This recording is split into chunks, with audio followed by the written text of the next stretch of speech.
I can no longer sit back and allow communist infiltration, communist indoctrination, communist subversion, and the international communist conspiracy to sap and impurify.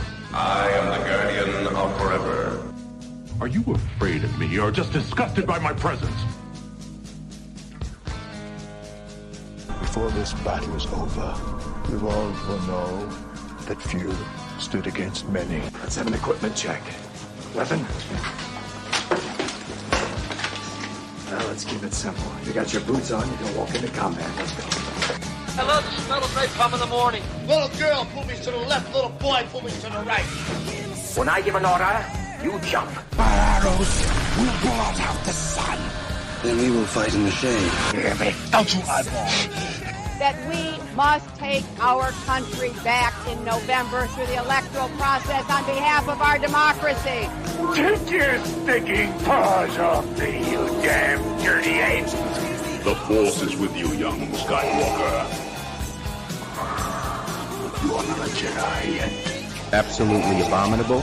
How dare the incompetent and willful members of this Bush-Cheney administration humiliate our nation and our people in the eyes of the world and in the conscience of our own people. How dare they subject us to such dishonor and disgrace? There are some who feel like that, the conditions are such that they can attack us there. My answer is bring them on. Mr. President, I'm beginning to smell a big fat commie rat. That's the fact, sir! I can't take this! This is offensive! What is your major malfunction, numbnut? You gotta tell them! Silence greed is people! Louis, I think this is the beginning of a beautiful friendship. And there we are, brother. My brother, how you doing today? Namaset. That's got to be the oldest of all the ones. It's because it's all George Bush, right?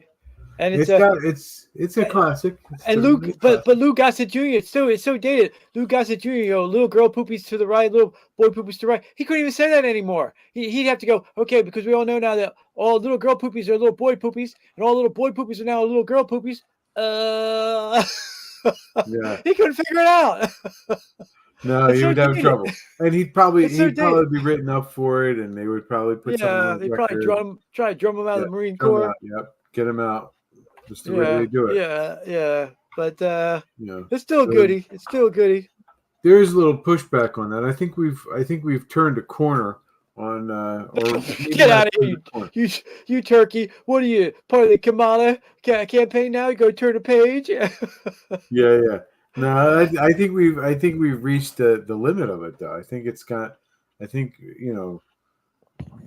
they've really damaged themselves. Hopefully, I should say hopefully, because at this point, I am convinced that we could still lose it all if Trump loses in November. And I mean, I think it's a possibility. I do think it's a possibility that he could lose. Because I'm not as worried as you, because any person who can say, I'm burdened by what has been, is probably like a super evil genius. And I don't really worry about the the country. Yeah, but that's actually I was watching something on it. They were describing that as like her unburdening. It's like it's a Marxist statement because it's the denial of history. Right. Yeah, we're going to make the dopey utopia. We call it the dopey utopia, but other people have called it. We're going to make utopia on Earth. Right. The Communist Manifesto's goal to make the equity utopia on Earth. Yeah. Right. And it's my point would be, though, but if she's either totally incompetent, in which case America's just going to blunder on as it's been blundering on, because we now know that for the last 3 years we don't have nobody in charge, right? We've had a sock puppet in charge. She's an evil super genius, in which case everything's going to be fine. Obama's been in charge, but he's somebody. I was listening anyway. I guess let me start off with this. The idea is Trump has about 75 days to obliterate her, and beat her. And the only way that's going to happen is if the media actually starts to interview her, and he gets her in a debate. So he's got 3 debates where he's one that she's agreed to. One that she's agreed to, and she's stupid if she agrees to the other 2. Well, but we should get to that though. We should get to that, but that in the past, but you forgot to do. Oh, weird. Well, let's we need to talk about our merch. We have our free Trump, right? Free Trump. We're all felons now. I took pictures yesterday, John, and somebody yelled. I took pictures in front of a giant Trump sign here in the county, and somebody drove by and says, "He's a criminal." I go, no, he's an American. He's an American patriot. Some jerk in Sussex County. You got to be kidding me. Yeah, no, I kid you not. Anyway, here's TJ. I got TJ. Cuckoo I have TJ. Kamala. Yeah, Cuckoo Kamala. Then there's Adolf Biden, which I think is still relevant because he's still president. We're still in Biden's banana republic. And Free Trump, that's the shirt that I'm wearing now, although I'm wearing the gray version, which is no, that's not gray. That version. And then there's I Am the Anomaly. I Am the Anomaly. Great. And then the last one, which is the one that John's wearing, I prefer dangerous freedom over peaceful slavery. Make sure you get the shirt while you can. They're on sale right now. You get $16 instead of $23 for all different sizes. You can even get, if you want to mix it with the lefties and send the message secretly, get your tie-dye shirt on. If you want to go really wild and crazy, you can get some like Heather, like John. I think you're wearing the Heather one.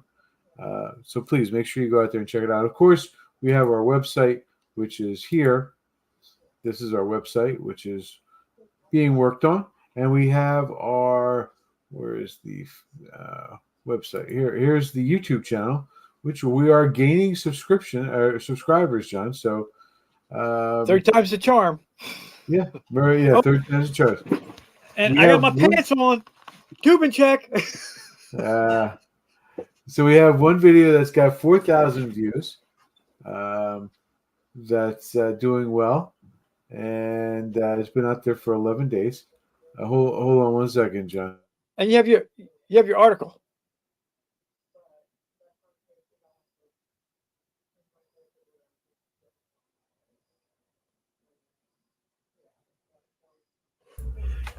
All right, so we have the videos, and we have 38 videos now. This will make 39, as well as a bunch of other ones, which we have.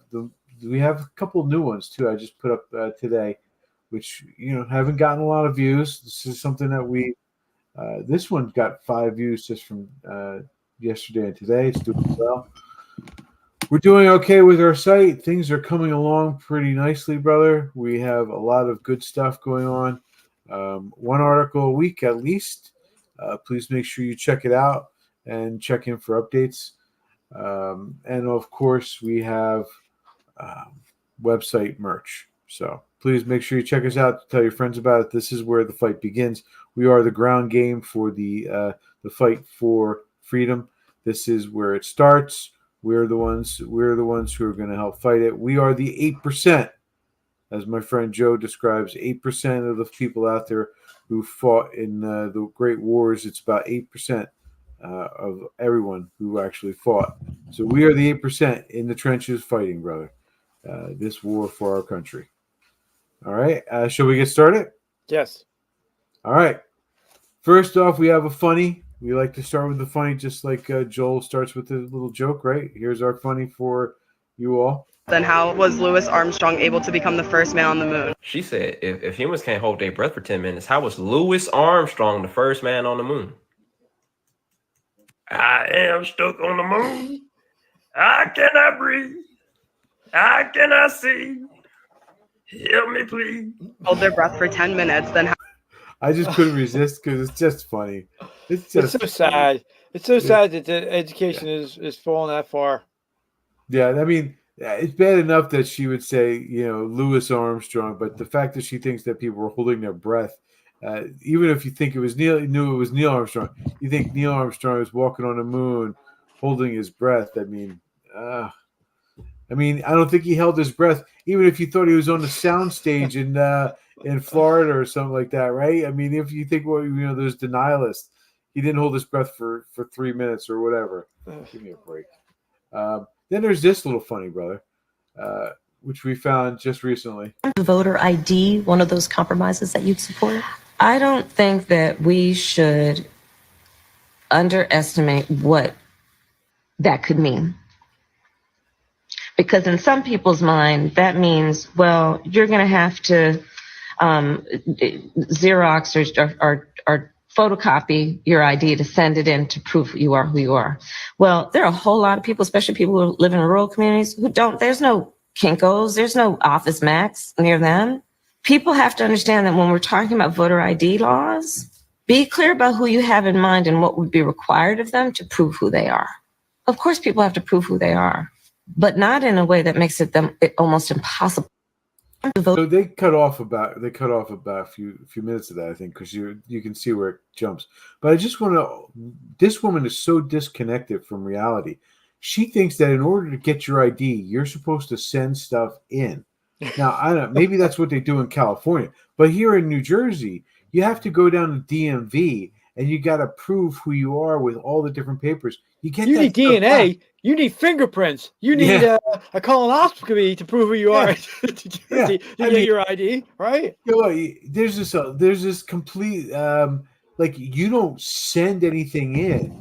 You don't make copies of something. They want the original birth certificate. You bring in a copy of the birth certificate, they're going to take a walk. Yeah, they're not taking that. If you bring in a copy of your Social Security, now, James, that's only if you're an American citizen. If you're an illegal, that's a totally different story. You don't need anything. True, you can send lost in the Rio Grande. Yeah. You can bring in a Xerox copy of the piece of paper they gave you when they released you from border security you can jail. just write down your name and take somebody's Social Security number, like my poor kid, right? And the next thing you know. Yeah. So anyway, the point of this though is this happens to be on an article from Hat Tip to Gateway Pundit. This whole her talking about how people shouldn't have IDs, when it's also in the same article that Gateway put up says party that opposes voter ID laws as racist requires ID for participants to enter Harris, Arizona rally.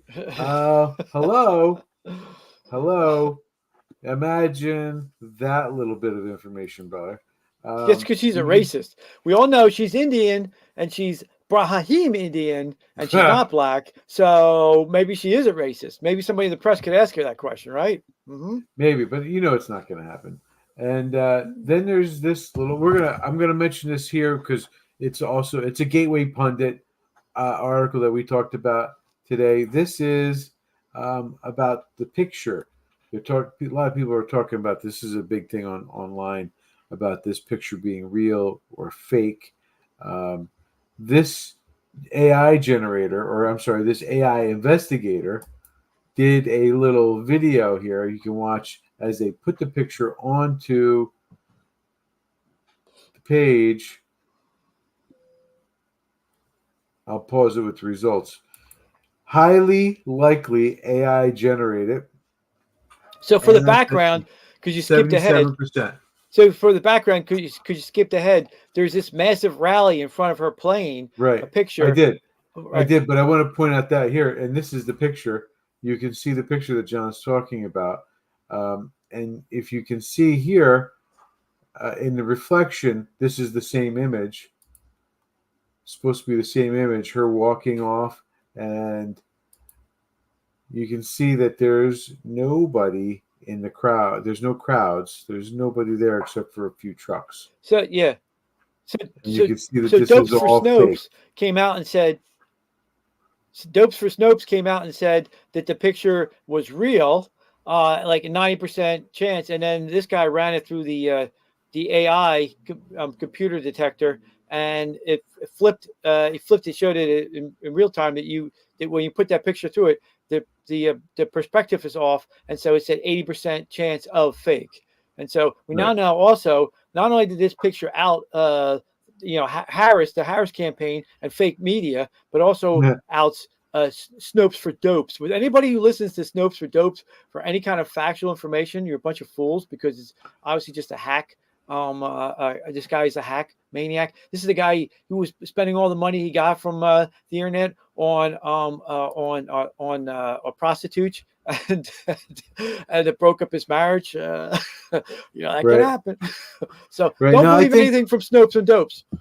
And I think the big takeaway is, there's also a big argument with what's going on, and I don't even know if it's something we should even bother to be concerned about. But I'll go back to the same thing, which I'm going to talk about all over and over again tonight and every night, is that there's really a chance that that Trump could lose. And part of it is the $1 billion a day industry, which is doing in-kind contributions to the Harris Walls campaign, as well as the Democrats across the country. So I think that's something even still that we need to be concerned about. So, I'm going to talk more about that, but one of the things that they said is the stadiums are filled to max capacity, and in reality, there are whole sections that are blocked off, and they're forcing the people into tight segments. So it looks like it's a big crowd, but in actuality, it's just a bunch of tightly packed people, and it's not as active as they're saying. Whereas Trump's crowds, in comparison, the arenas are filled, and there's 20,000-30,000 people outside listening to his speech. So it's like, the big difference obviously is he's much more popular. We'll talk more about it later. I just want to lay the groundwork for that. Now, the next thing, brother, I don't know. Do you want to mention the Pelosi thing, the breaking news about Pelosi? I thought we were going to do Squealer, and then you were going to do one. Yeah, let's do Squealer. We can do Squealer. So we have this cut from Glenn Greenwald, which John got for us. The last liberal. The last liberal. The last liberal. True liberal. How she treated them. Against the climate crisis, and he intends to end the Affordable Care Act. You know what? If you want Donald Trump to win, then say that. Otherwise, I'm speaking. He's speaking. And there is this passage in the novel. So you all heard, before he goes talk, you all heard her try to dress down a group of people who were, protesting in the crowd. Animal Farm, written by George Orwell in the mid-20th century, that essentially, for those of you who don't know, is a parody of how tyranny and authoritarianism functions. And the basic story is that the novel begins when there's a farmer who rules over the animals on the farm, including pigs, treats them very poorly with a lot of repression. And several of the pigs convince the other pigs and the other animals to overthrow that farmer and promise that once they do so, they will all be treated well, they'll all be treated equally. And instead what happens is these leftist anti-war protesters who are Arab and Muslim to F off, basically, to shut their mouths because she's speaking some functions. You jumped that. The basic story is that the novel begins when there's a farmer who rules over the animals on the farm, including pigs, treats them very poorly with a lot of repression. And several of the pigs convince the other pigs and the other animals to overthrow that farmer and promise that once they do so, they will all be treated well, they'll all be treated equally. And instead what happens is the pigs start to take on the exact same behaviors as the farmer. They start sleeping in human beds, they start eating food that the rest of the pigs don't eat. It's an obvious metaphor for how tyranny works and how promises of equality are exploited in order to empower the leaders who promise them. And in the novel, once the pigs took over, everybody was very happy at first, and then they started to notice that the pigs in charge, including the pig named Napoleon, who was the leader of the revolution, who took over and began running things once they drove Farmer Jones away, and his second in command, Squealer, they started noticing that they have all these privileges that most pigs don't have. They get to eat all this fine food. They even started wearing clothes, sleeping in beds with pillows and blankets, while the pigs just continued to exist how they were. And as a result, the pigs started getting agitated about that. They started saying, wait a minute, why is this going on? Why do you get these privileges and we don't? And so in the novel, Squealer, who was the second in command to Napoleon of this new leadership, stood up and tried to address them about why it is that they should stop with their complaints. And this is what the book said, quote, day and night, we are watching over your welfare. It is for your sake that we drink the milk and eat those apples. Do you know what would happen if we pigs failed in our duty? Farmer Jones would come back. Yes, Jones would come back. Surely, comrades, cried Squealer almost pleadingly, skipping from side to side and whisking his tail. Surely there is no one among you who wants to see Farmer Jones come back. Now, if there was one thing that the animals were completely certain of, it was that they did not want Farmer Jones back. When it was put to them in this light, they had no more to say. I mean, it is remarkable how perfectly that tracks what Kamala Harris did in response to those Palestinian protesters, where she was saying, look, I know you're agitated, but the only thing you need to know is that if you continue to question me, Farmer Jones is going to come back. That bad man, Farmer Jones, Donald Trump, is going to come back. And then the crowd just went wild. It's like, yeah, we don't need to hear anything from you, Kamala, about your views. All we need to know is that if you don't win and we don't cheer from you, Farmer Jones is going to come back. It's almost verbatim. Obviously, Kamala Harris wasn't thinking about this. She doesn't. She's not using Animal Farm as a instruction manual. The reason it tracks so perfectly was because Orwell had observed how authoritarian and tyrannical leaders behave, what their mentality is, how they try and appease a restless mob that starts to notice their corruption. And they do so by telling them that if they don't stop questioning the leadership, something worse or somebody worse is going to come back. And that's exactly all the Democrats are running on. If you don't just submit to us, get in line, shut up, Farmer Jones will come back. Now, so brother, I do think I would say this. Maybe I thought he was going to say because she's just not smart enough to have ever read. She probably doesn't even know what Animal Farm is. That's true. Honestly, that's true. What I thought he was going to say. I honestly thought that. No, but it's true. But he's exactly right. There's nothing new under the sun. This is the same old evil. And George Orwell was brilliant when he described it. And what this is the bigger theme. The reason why we're pulling it for today is because this is what's going to happen over the next 75 days. There is no theme other than this. This is the entire Democrat Party theme. Bad man, come back. It's they've invested a good 8 years now in a Trump derangement syndrome, right? And even one of the polls, I saw one of the polls. Where one of the polls these are fake polls, obviously. Nobody really knows because there's so much chaos right now, but these are fake polls. Right. And in the fake poll, some lady said, who was now going to be voting for Kamala, a Squealer Kamala. That's perfect too, because she's the second banana, right? She's agitated her hands, right?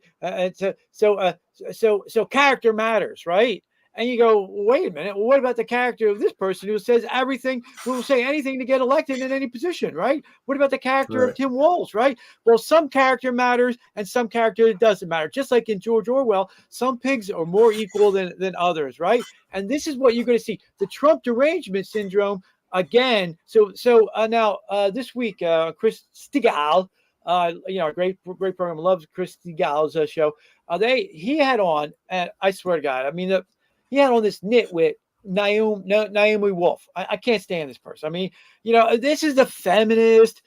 She's she's Jewish and she's got 3 kids now. So now she was on the right side of the vax. And so now some conservatives, because conservatives, whether it's Mark Stein or Steven Seagal, it's like they're like whipped stepchildren, right? Any type of attention from mommy, and they're like fawning all over. I said, this is a nitwit who's never announced her evil things that she did. Now, back in the day when she was young and mildly attractive and had a mildly large bust that would make her attractive, right?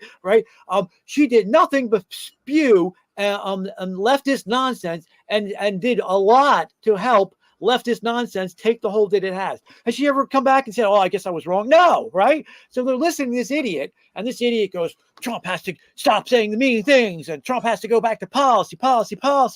and that can't be any more wrong unless she was a Democrat plant. I don't think she's doing it deliberately. I think Dr. Wolf is a nitwit. She's a virtuous female, and she's always been a virtuous female, and she's just continuing to be a virtuous female, because basically what they've been successful to do to Trump is the female character assassination. Like I'm a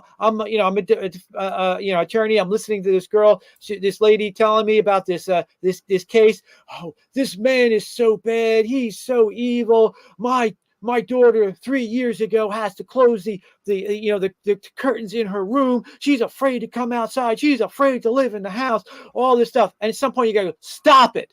Stop it. You're talking about a driveway dispute. It's a property dispute. Knock it off, right? It's the female character assassination, right? And this is what's been effectively applied to Donald Trump, and it's what is going to be effectively applied over the next 90 days. And they're going to go back to it again, and you see it again. Whereas right now, this is the other end of it. Kamala, famously, she's doing the Barack Obama imitation. I'm a Southern accent, right? Right. What? Her Southern accent, is that the No, not that one. She's doing. I've been a prosecutor. I've prosecuted child abusers. I've prosecuted fraud. I know how to handle. She's from a border state, John. Come on, give her a break. Right. She's from a border state. I know how to handle men like Donald Trump, right? And now the answer back is, on your knees. When Donald Trump brings up the point about how's Chairman Xi or Putin are going to deal with her, well, he's bringing up a real fact that nobody will talk about, but I will, because I've raised virtuous daughters, and I tell my virtuous daughters I want them to be Maggie Thatcher and not a virtuous creep like this person, right? And I actually got yelled at by a DA one time when I was beating up on a DA. He's like, "What would you?" Because I have a DA daughter. How would you? You have a daughter. How you're treating her that bad? How dare you? And I yell back at him, how do you think my daughter got the way she is? So she's not doing those crazy things, right? So anyway, what about Chairman Xi when he meets her? He's gonna be like, why is the president's prostitute here? Is this a joke? This must be a trick. They're not gonna take her seriously. Why would they take her seriously? They're not. You gotta be kidding me. No, they will never take her seriously. Nope. But but instead of that, talk about character. Her character is that when she was good looking, and I have to admit, Kamala was very good looking as a girl sleeping her way to the top, right? When Willie Brown, her godfather, political godfather, that she was sleeping with, when he becomes mayor of Los Angeles and is being sworn in, and his wife is there, guess who comes marching up, right? Talk about character there. How come we don't talk about her character with that? Or any of the flip-flops that she's going to be doing to get elected, right? Where she's doing drugs, with marijuana and laughing, or where she's when she's prosecuting 1,500 black guys for drugs, right? So how about character that? To your point, that what are they going to say? This is supporting your point. What else are you going to do to fix this problem with inflation? All right, thank you. Well, let's start with this. Prices have gone up. What else? Or this one. We have to stay woke. Like, everybody needs to be woke. And you can talk about if you're the wokest or woker, but just stay more woke than less woke. Yeah. That's what you're talking about, because how is anybody supposed to give her credibility? How can anybody on the world stage give her credibility? It's the Kamala version of Joe Biden wandering around and the Italian prime minister having to go over there and bring him back, right? It's the same. No one respected him because they knew he was an addled brain stroke victim. And now we have someone who's not a stroke victim, but she's an addled brain. That's what it comes down to, brother. They don't respect her. How can they possibly respect her? We'll get to and you're going to have a point too about the press's involvement in this, but right. So So this is what they're going to do. They're going to have her character is she's Mama Kamala. She's so much better than all the rest. Her character is blameless, right? She's going to be the best character, and we're going to get more of the demonization of Trump. So my thought would be this: what Trump should be doing then is he should do a couple things. He should do what I would call the charm offense. Because here's the thing about Donald Trump. Everybody loves him because he's a sweetheart. He really is. He pretends to be mean. I don't think he's got a mean bone in his body at this point, right? Yeah, and so what he should do is the charm offense. And by that I mean the things that she can't do. For example, Charlie Kirk has pointed out that for the inflation, you're never going to get the press to come out and say what the real thing is. So the real issue is. So why doesn't he go to the supermarket and say, stand there at the at the register and say, how much let's ring this up for you, dear, and see, $500. How much would this cost you if when I was president? Oh, 100? Don't worry, I got you this time. But why don't you go back and get another load, right? Let him do that for a day. At the supermarkets, go from supermarket to supermarket to supermarket. Right. We have enough rallies. Yeah. We actually have had enough rallies where he's had 100,000 people come out. But this is the charm offense. What I think he should do, he's brilliantly already did, is he had a presser. He had a presser, and so the number now is. She's been running for 3 weeks. She's answered maybe 1 or 2 questions. He's answered 47 in the press. He ought to do that every week and put the tally against it, right? But the big thing he should do, which is the thing she can never do, because as an attorney, she can do like an opening. She can do a set monologue, like a little like a theater, like a speech. She can do a teleprompter. But what she can't do, because she was not a real prosecutor, she can't act on her feet. And she's not a genuine person. And that's the thing where Trump does best at. So for the charm offense, what he should do is just have town hall meetings. We don't need, what do we need a debate for anyway? I always thought these stupid debates where the leftist nut jobs like Jake Taphead gets to ask, get to interpose themselves between the American people and the candidate. Like there's some kind of like geniuses who know what's going on. They're a bunch of freaking morons. They're idiots, right? You'll get the best questions from the average American, right? So go to a town hall, go into, Lansdowne Theater over here in it's an all leftist community right here in Lansdowne, right now in Delaware County. Go to Media, another leftist community, right? Go to North Philadelphia, find the theater, the Apollo Theater, and just have, but they have to be from the community, not these idiots, right? Actual people from the community, and take questions. And you know what? Trump is great on his feet, and he loves people, and people love him. We see this every time he steps into a pizza joint. Every time he steps in to buy sandwiches for his detail, right? Because he's a sweetheart at heart, and I think that's how he can counter the charm offense. And the other thing that they got to do is the other argument that we had from last week is they need to get women like the women of Perry County, the women of Chester County, Delaware County, 67 counties in Pennsylvania, put on there like The View, because The View works, because women watch The View and they watch how they character assassination, the female character assassination of men, right? And they vote that way. That's why the commie mommies vote that way, right? That's why that woman in that statistic in the last poll says the way she did. Well, go get regular women and go put them up there and let them do what they do, which is tear other women apart because of their flaws, and let them character assassinate. He shouldn't do any of it anymore at this point. At this point, he should be doing the charm offense and steal a march on them.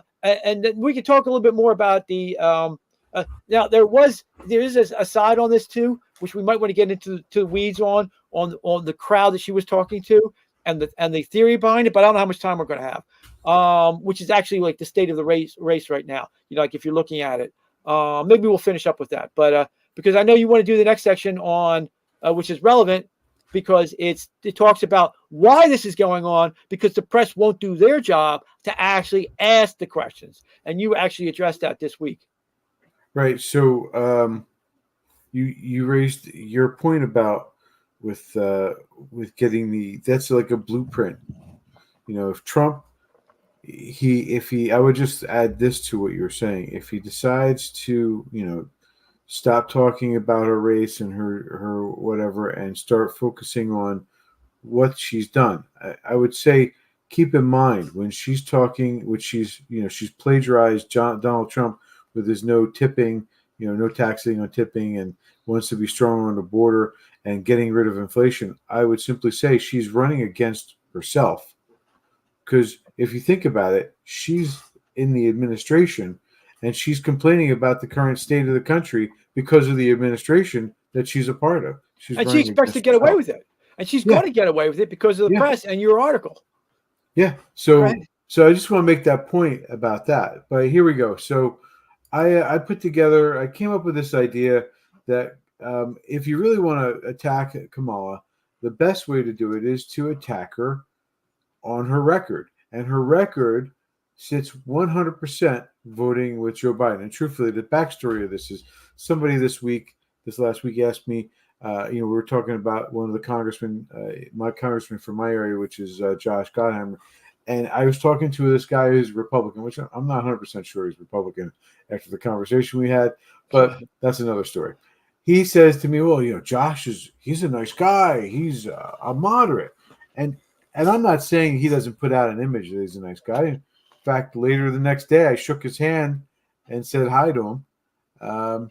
But that's not my point. My point is, if you look at Josh's voting record, Josh has voted 100% with Joe Biden. And it made me think, who else is voting 100% with Joe Biden? And the easy answer was, of course, Kamala. But I went down the list. I looked down the list, right? And I realized that Cori Bush votes 92% in line with Joe Biden. AOC, 94%. In other words, the radical left is in agreement, is voting with Joe Biden as, just a little bit less than Kamala. This is far left. Joe is far left. He is far left, and so is Kamala. And how do we know this? I mean, we looked at this. The voting record has allowed this voting record that's so substantial, that's so great. Joe Biden's voting record, which is Kamala's voting record, has allowed women to be raped because of an open border policy. They've they have a record high threatened women's sports. They have turned our cities into crime alleys with revolving doors of bail for violent criminals who repeat and escalate their criminal behavior. And there's no justice for this. Their voting record has endorsed attacking political opponents, Joe Biden, as well as all the other people in Georgia who have been tried or being tried, and in the courts and in the streets, John. Because let's not forget that in 2020, the number of Democrats were telling their voters to go out there, and if you see a Republican, make sure you get in their face, right? And you corner them, and you embarrass them, and you ruin their whatever it is they're doing. And let's also not forget that the wars across the planet, Ukraine, Israel, that they have allowed to be created. And so I came up with this because let's not forget, and I have this is source material. So let me make sure that you understand that there's links to here.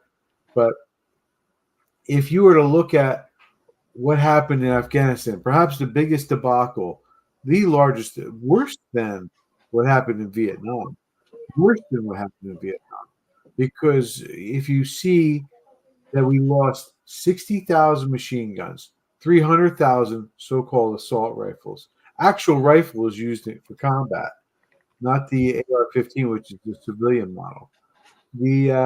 Did Tim Walz carry those in combat? Yeah, good question. No, probably not. Probably not. So the whole thing. So I guess what I get down to when he does this debate, when Trump does do this debate with Kamala, he should sit there and say, "Are you going to apologize to the American people for the 300,000 assault rifles that you put in the hands of terrorists? Are you going to apologize here and now to the 60,000 machine guns that were handed over to the terrorists when you were the last person in the room with Joe and gave him the advice to leave and withdraw. And, that's not even the end of it. You have, and I got to tell you, I got a lot, I was listening to Victor Davis Hanson, so hat tip to him who pointed this stuff out. He's like, several years ago when Biden took office, $20,000 less is what pickup trucks cost. And Joe Biden gave 42,000 pickup trucks to terrorists, 42,000 pickup trucks that could have been used on American farmers by American farmers.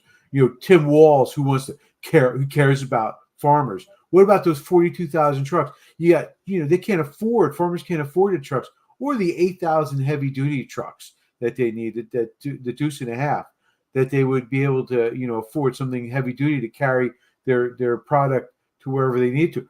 You gave 8,000 of them to the terrorists so they can move their opium from one field to another, right? That's what you did. You gave them all that so they can move it from one field to another, so they can get their opium out to products so they can kill our kids, right? That's what that leads to. And then he should also turn around and say, on the day that I was shot, there was over 100 aircraft, almost 200 aircraft given to the Taliban, and those planes could have been used. Those helicopters could have been used to fly low cover to be used to defend me instead of keeping me from getting shot. Or how about getting those nice little radios that they had, 160,000 of them given to the Taliban, that could have been used on the day because the police could not talk to the Secret Service and they were having problems communicating. Well, you gave 160,000 radios. All that could have been used on the day that somebody tried to kill me. Do you want to apologize to the American people and me for allowing all that to happen? And just watch her stutter, John. This is why the debate would work. This is the sole reason why the debate will work. Because if it's live, you can't cover up. Just like you couldn't cover up Joe's bumbling stroke-addled mind, falling apart. You can't cover up Kamala trying to answer that question. Because bottom line, she's, like you said it. She was not a real prosecutor. She doesn't know how to dance on her feet. She doesn't know how to handle the argument.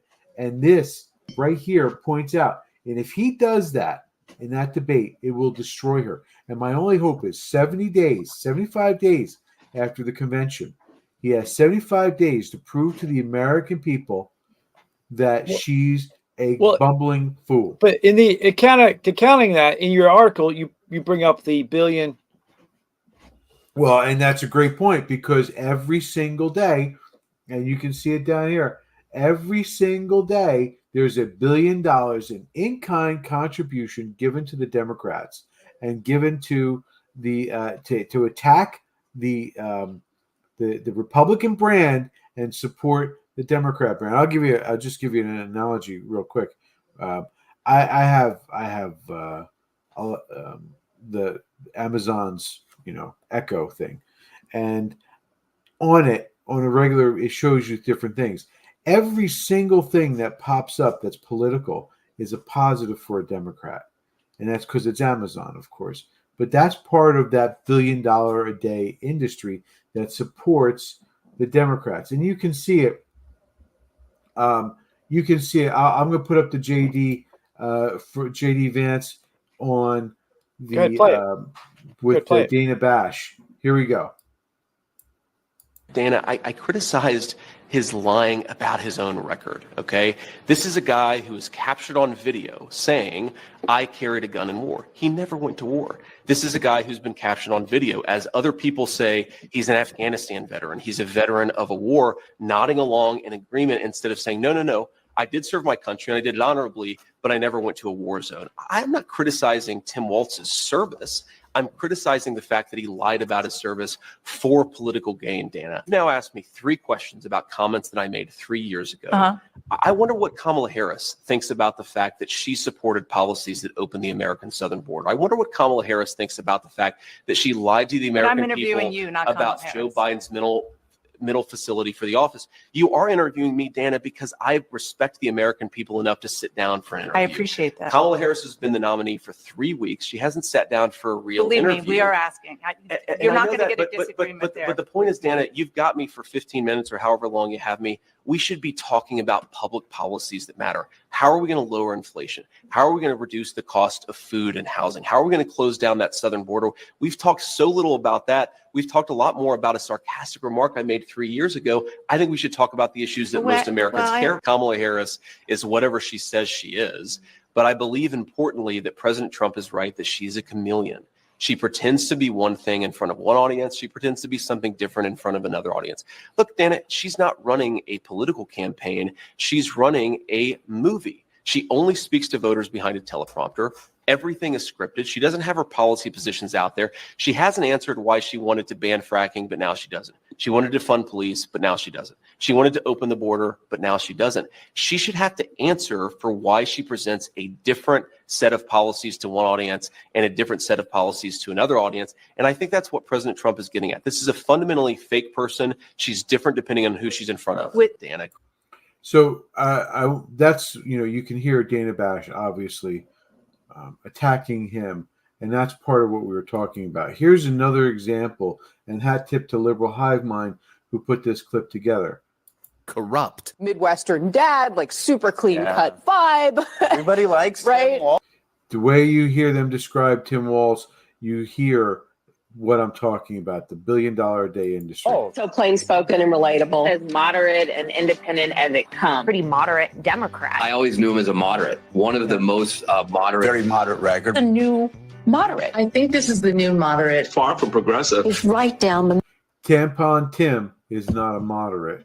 Somebody who wants to put tampons in boys' bathrooms and wants to push a transgender agenda is not a moderate in any way, shape, or form. middle. And J.D. Vance is weird, extreme, and angry. Utter humorlessness, the humorlessness and pompousness. It's hard to believe that J.D. Vance could be any more extreme. It's like a freak show of bros. They have J.D. Vance, dark and ugly beneath the dignity of most politicians. J.D. Vance. J.D. is at the far extreme. The most extreme. Being one of the most extreme. We need to recognize the danger. It's another version of rules for thee, but not for me. It's so hat tip again to Liberal Hive Mind for putting that together. That's the exact examples. You can see the comparisons in the two VP picks. They promote a guy who's clearly a record-breaking extremist leftist, right up there with social. He wants socialism as the cornerstone of his state. And then you have J.D. Vance, who is the non-weird, non-extreme, being belittled and attacked, and being called everything, including in some places a racist, despite the fact that he has married a woman from actually, a woman from India that claims she's from India, that's always claimed her family was from India, and has two, half Indian, half Caucasian, American kids. This is absolutely a level of ridiculousness, and it's just so blatant. And you can tell, and just to make clear, if you go back and look at those clips, they're all the mainstream MSNBC, ABC, CNN. This isn't some like small podcast group, John. This isn't some radical left-wing podcast like Turks, Young Turks or something like that. These are the same people who are using our public airways to vilify one candidate and build up another candidate. And, I was listening to Barnes and Viva today, and Barnes must be listening to us, John, because Barnes said the same thing that you have said. I mean, I can't remember when you haven't said it. That's how long you've said it, about going after the media for using the public airways for, someone needs to go after them, sue them and bring them into court for their ideology. And I'll tell you how we were going to do it way back when. But let me talk to a couple of those points, because you see Dana bash this leftist on the left, right? You would think because obviously Kamala has gone, will say anything to get ahead. You would think it would be in their self-interest, the media's self-interest, to pin her down now, so that she's at least so she's on the record for at least favoring their positions. So that they're on the record for illegals coming in, for the open border, for defund the police, for banning fracking. That maniac Dana Bash is a green nut job. She asked during the Trump versus Biden debate about a green question. You would think it would be in her interest to tie down now Kamala, because she didn't have there was no campaign season, there was no primaries, there was no series of debates like there was back in 2020 where everybody could be put on the record.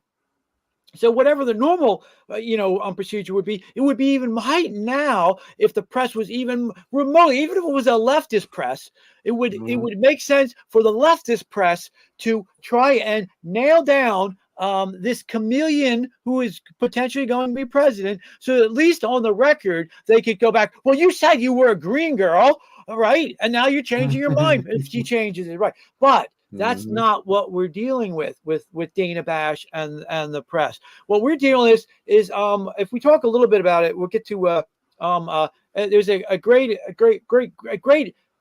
example is going on right now in Ukraine, in the distance. Just very briefly, I don't know if we get a chance to get to it, but Ukraine, Russia is grinding on the east. They're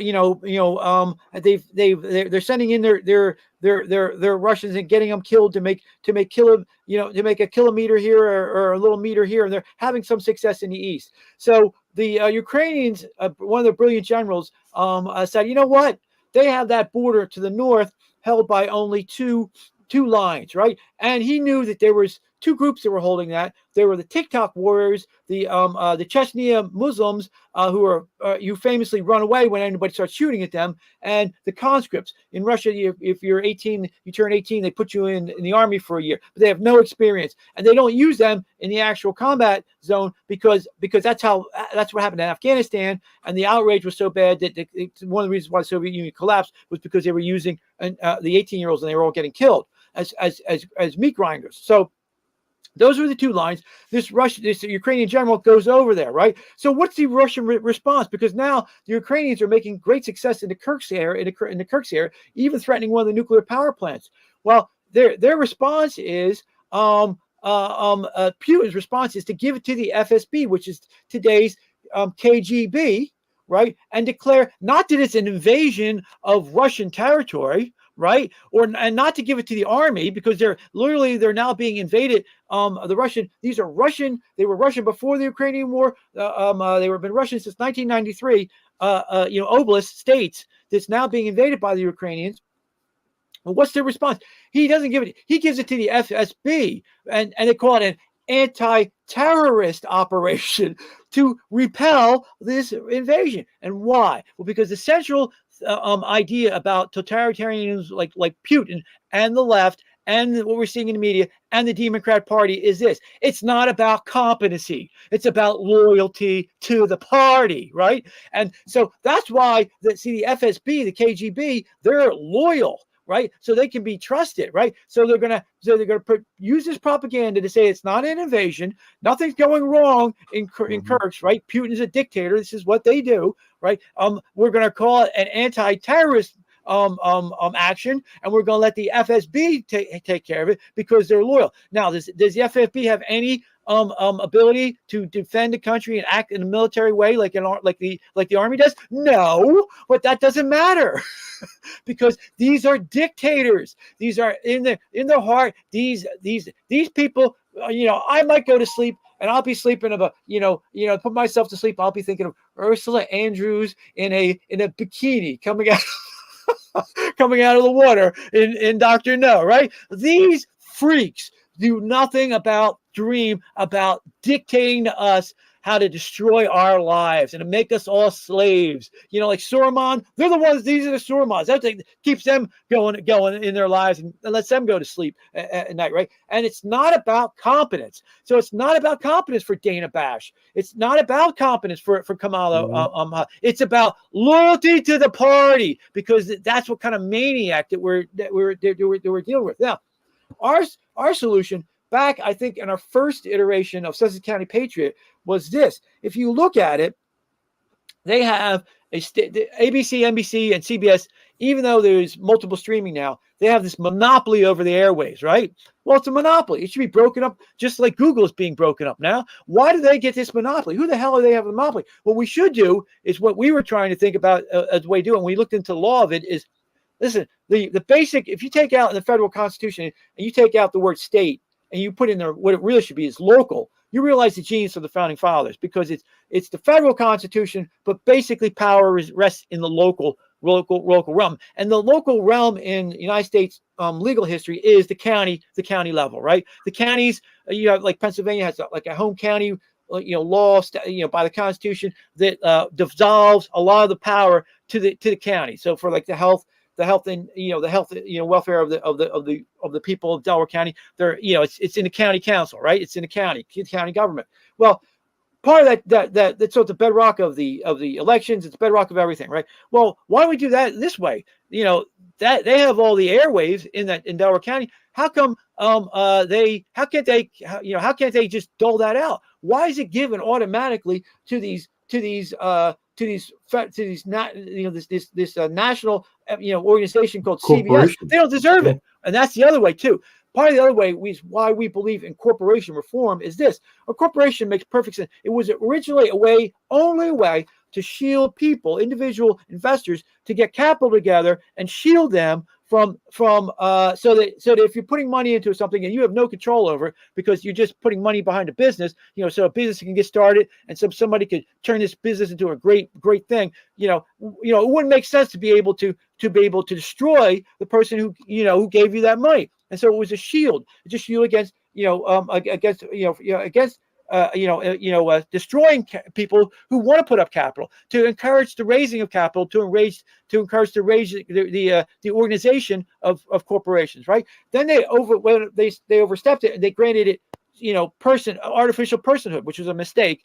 And now what you have is this out of control. A corporation has more power and more important than a human being, which is nonsense, right? And so part of the corporate reforms that they need is to make it again where you only have that defense, so they can't invade the capital when you're doing the specific things of that corporation. So CBS should only be talking about the news. And when they step over the boundary and they become an arm for the Democratic Party, the shareholders, the people who hold the shareholders should be able to sue them. It's breaking out now in the sense that DEI, where these corporations want to introduce DEI and things that destroy the competitiveness of the corporation, where the shareholders are revolting, saying, whoa, your task is to run this business efficiently at making widgets or whatever it is. You have no business being in the DEI world, right? And you have no business to sacrificing our profits from us putting in capital so you can feel better about yourself about stupid DEI.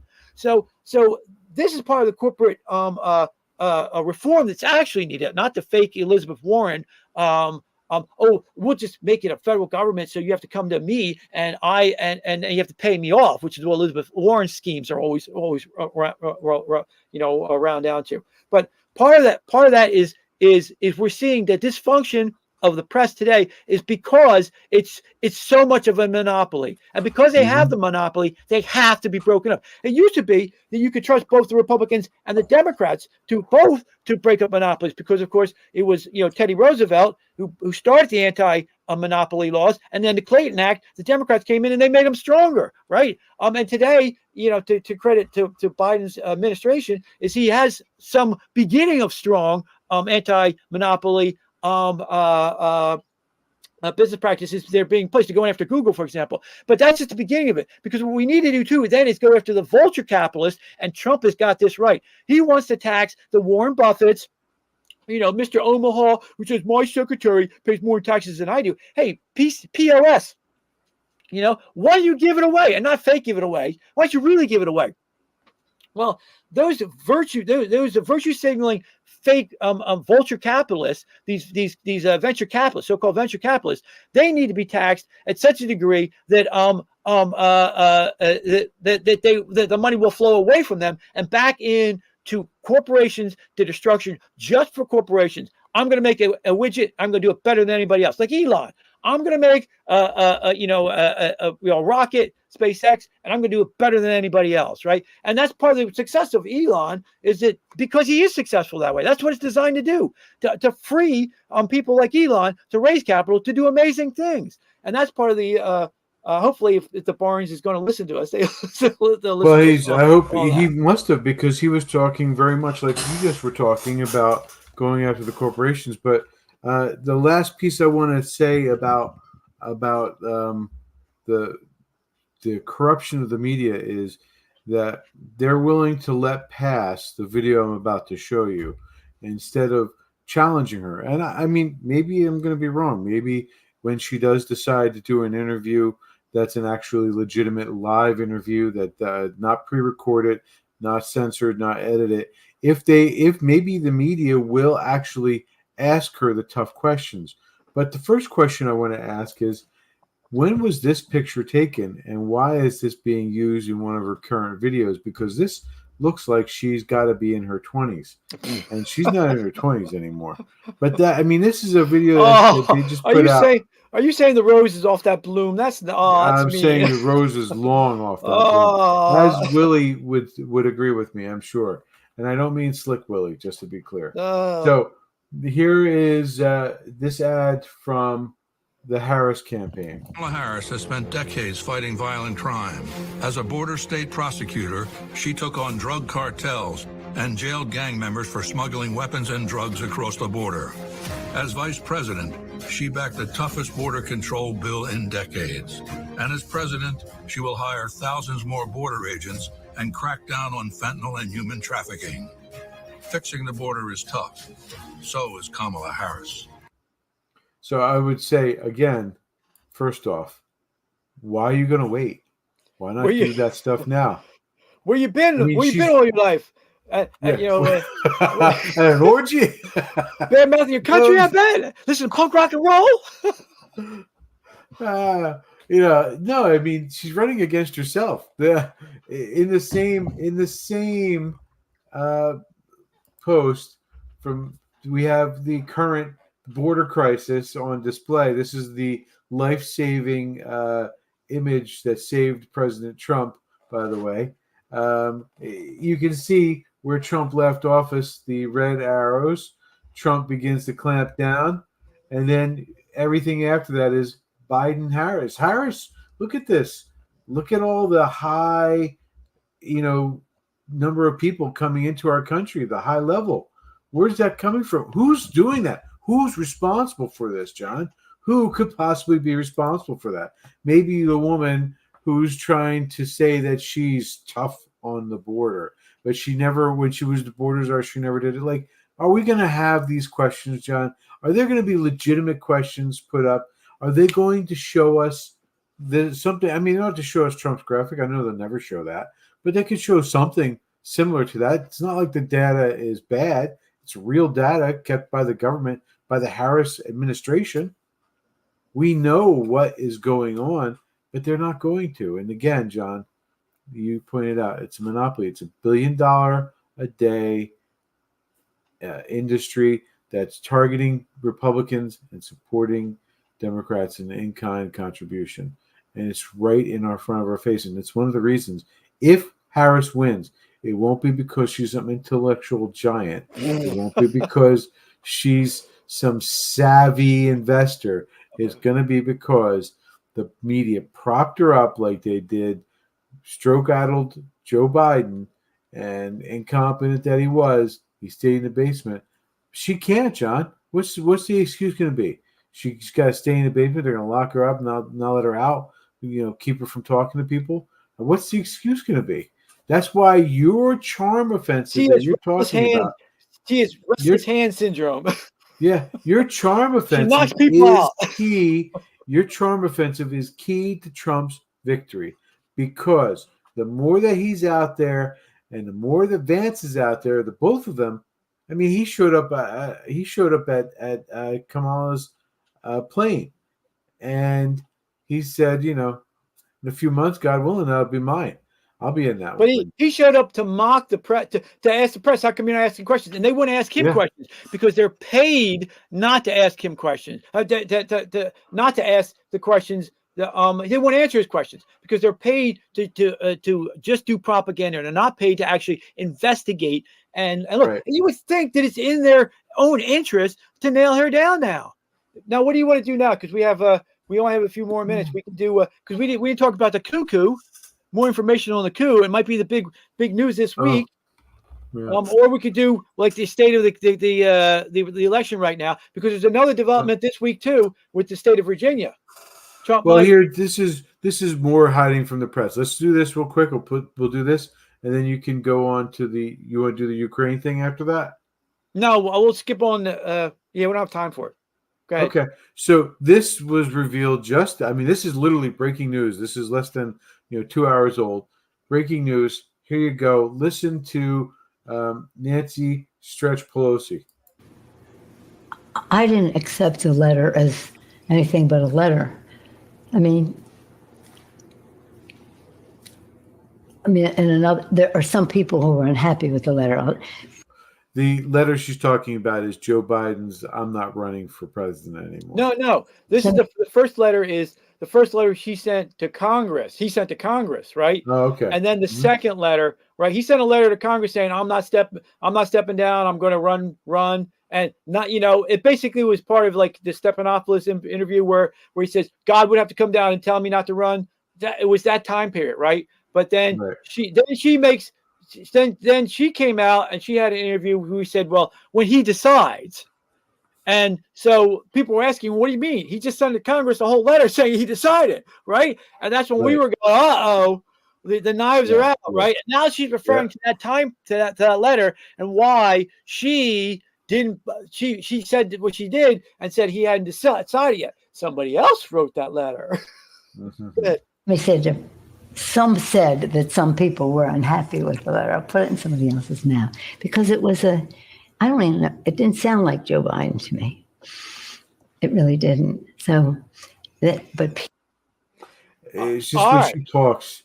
The way she talks, it reminds me of certain people that I've known throughout my life that I just think they're such lying snakes in the grass. But she is 84 and she's telling the truth now. And what's amazing is, okay, we're talking about a hostage situation in 600, White House Row there. The president of the United States, she thinks somebody else is writing his letters. Why? That could be the biggest news this week, right? It should be. Right. In any functional democracy, the fact that somebody else is writing, the fact that somebody's stolen the presidential stationery and is writing letters that could end the world, literally.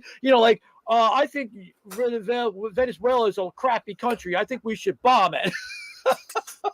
Right? You would think it's a big deal, right? It's a huge deal. Now, probably what happened was she's alluding to the fact that good old Dr. Jill, or, the biggest criminal in the White House, because let's face it, Joe's just a mendacious ass. Hunter Biden is captured the presidency and is telling Joe what to say because he's a enfeebled, mendacious pedophile, which is what he's always been, right?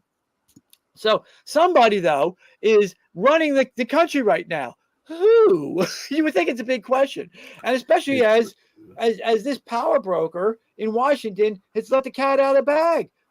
You would think this is the biggest, it should be the biggest news, going forward. And if Congress was doing its job, they'd be demanding that her testimony. What do you mean by this? And she can come out and say, well, I meant it was like he's been a lifelong servant, and it just didn't, he's being selfish then, it just wasn't in character, blah, blah, bullshit. But why don't we have an investigation in this? Because, like I said, there can't be anything with a higher, greater security concern. There can't be any greater important information that can come out this week than Why does the former Speaker of the House think that the current president is not in charge? There can't be a bigger news story this week, and it should be if the person is doing any bit of their job. Right. No, that's a great point. Do you want to end on that, or because we have a little bit brief on the what to watch for this week coming up? Let's hear it.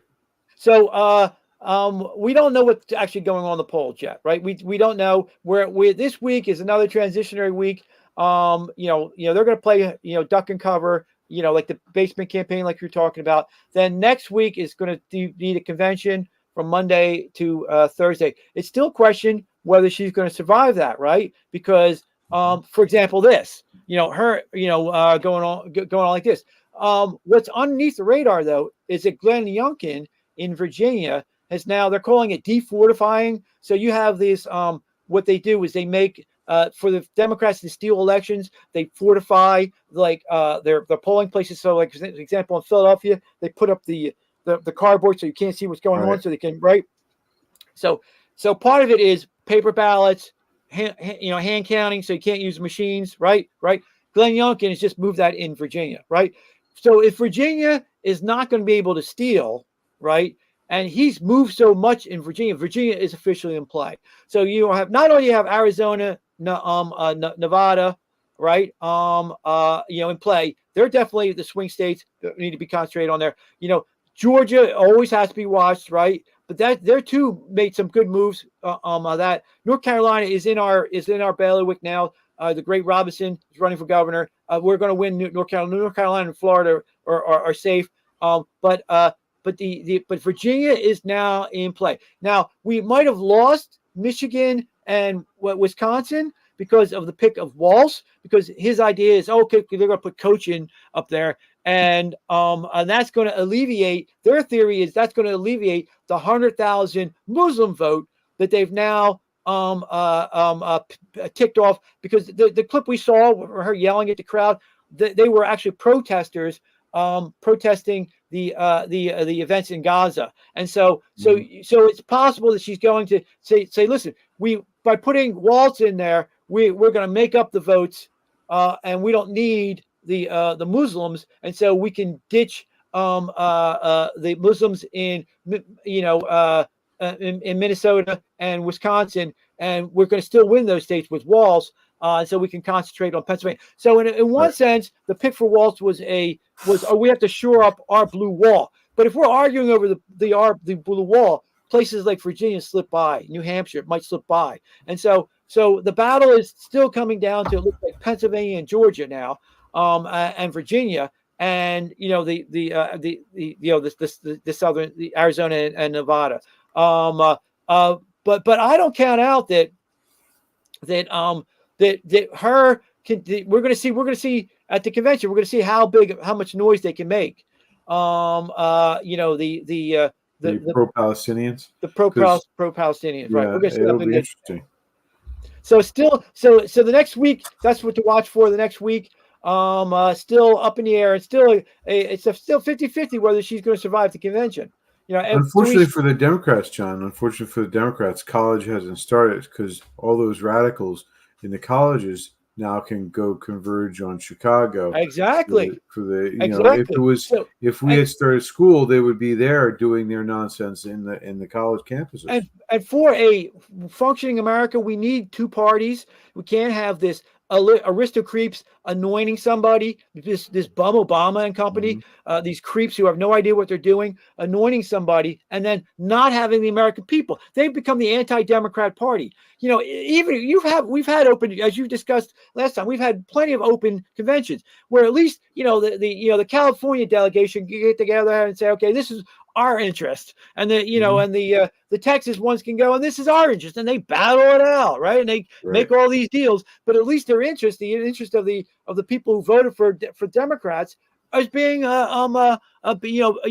being addressed, instead of having this dictatorship idea where we can just fly in anybody and rely on the monopoly we have in the press to lie to the American people. You can't have a functioning democracy like that. We don't have a functioning democracy thanks to these aristocrats. there might be some kind of insurgency in the actual convention that could really make it difficult for them and become a vocal minority. Democrats are very good at manipulating from a small minority into forcing the majority to surrender. They might be able to do it. It depends on what the media's could be in their corner. Allegedly, she's gotten all the party chairmen to go her way. But, if California's got 100 delegates, that doesn't mean 100 delegates. Maybe they're pissed off. And maybe they're rightly pissed off, right? And they should be. They should be. They were sold a bunch of goods. The Pennsylvania people could be upset because they didn't pick Shapiro. I mean, we can talk all day about how horrible Shapiro is, but maybe Shapiro was the guy they wanted on their ticket. He would have been better. He would have been way better than Waltzy. Yeah. So so at least for the Democrats, it's still the next week is still a transition week. We'll see if the Kamala gets any play. But other than that, we're still waiting for the convention and see what's going to happen. But consider more. Yeah. We'll hear more of the same. Oh, Kamala as a lollipop like Kamala. She went from the most disliked. She went from the most disliked vice president in history. I mean, making Spiro Agnew look like he was popular, to the least liked, or to the most popular candidate for office ever. Right. But that's Obama, all push polling. That's all fake polling. Remember, if you see a poll with the Democrats are being represented more than 2%, I mean, that's best for them, then it's a fake poll, right? So if you see plus 8 Democrat, that's a fake poll. And what they do is they push poll. They deliberately poll so they can say, oh, look, Kamala's beating Trump. Bull. Bull. That's complete bull. I hope that the lies are within the polls, but I will say, there's this image. It's the Astro. They call it the AstroTurf, right? The AstroTurf support. Exactly. Right? That's it. That's exactly what they're doing. And I would say, and next week I want to talk about culture. Next week we're going to talk about Batman. There's a new Batman series out, and they have a female Penguin. And if you were just to listen to the pundits, like the expert critics, look at Rotten Tomatoes. The experts are 95, so a high number. But if you look at the audience score, it's way down in the 50s because it's a corruption of the system. And that's why it's the same way. These polls that you're talking about, John, the push polls and the media, they're the critics, the 98%, 95%, and then the real numbers is the audience score for Rotten Tomatoes, and that's in the 50s or less. I think it's actually down in the 40s now, because the longer it goes, the more people dislike this show. But we'll talk more about that next week because it's quite. There's a lot to like about it, but there's a lot more to dislike about it. Anyway. Briefly on World War III, it's breaking out again. Another red line's been walked over. Putin said if they invade Russia, he could nuke. He could go to nukes. They've now invaded Russia. Yeah. All under Joe Biden's regime, because he's the one who started the war, because he's the one who said, if Putin did a little invasion, they'll probably be okay. Well, now the Ukrainians are invading Russia. It's not good. Not good. And just as a reminder, it is good. It's good if Trump was in office. It's not good if we don't know who is in charge, and things can escalate. So, and just a reminder, Trump said within 24 hours he would have that war over. So hopefully he can get in office and he'll end it.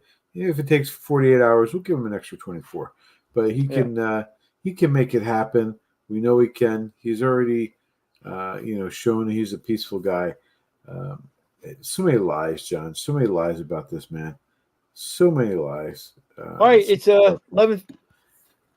All right. On that note, ladies and gentlemen, make sure you check out our website once more. It is on the screen right there. You can check out our site. You can also check out our channel. Please make sure you like and subscribe. Please make sure you tell your friends. Please check out our merch. Here is our merch. We have some great merch. Make sure you get some of the tie-dye. I challenge you to get some of the tie-dye, especially with Cuckoo and her crazy Cuckoo Kamala shirt. Ladies and gentlemen, that is all from here. Because, brother, it is all good. Because God loves you. Because God loves you. Ladies and gentlemen, have a great night. John, I'm going out with a little bit of a different one. Here we go. What's your view on homosexuality? Yeah, I am mindful that we're all sinners. And I caution those who